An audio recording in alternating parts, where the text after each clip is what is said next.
You have to commit. Like if you're going to buy leads from anybody, regardless if it's me or anybody else, like you have to commit to to doing the work to convert them, because otherwise you're just burning money. Like that's legit. How many calls? How many calls should somebody be making? I mean, ideally they should be calling as soon as possible, right? Obviously that's not always the case. They can't always do that, but if you can call within 60 seconds is going to be the best. If you can call within 5 minutes, it's going to be even better. Not even better than 60 seconds, but it's going to be 5 minutes is sort of like that. I don't know if you've read the conversion code, but one of the things he talks about is 5 minutes versus 30 minutes is a 100 times greater chance of getting a hold of someone, right? So that's just astronomical. And especially now, I mean, it's 2020.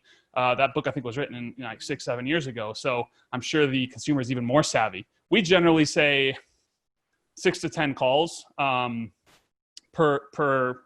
per lead, right? And so you kind of understand over time, you start to understand like, okay, here's the people that are actually qualified, the people that actually make sense to continue to follow up with, stuff like that as well, right? And so it doesn't necessarily have to be every single lead gets that many touches, but the people that you feel like are going to turn into a deal, those are the people you really want to spend the time with too. Because that's the other thing. That's one of the reasons why we stopped sending those lower credit score leads through, was just because we found that they would still spend the time spinning their wheels with these lower credit people. Right. And that's great. That's fine. Like, do your thing there, but just realize that like a lot of times they're not going to convert, or you're going to have to put them in a credit repair, stuff like that. Or they're,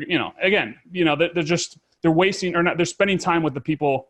And the other thing as well is that the lower credit people tend to be more desperate. They pick up the phone in the middle of the day, all these things, whereas like higher qualified people tend to be busy. They have jobs, families, stuff like that. And so they're not available all the time. So sometimes it does take a couple more touches to get a hold of them. Right.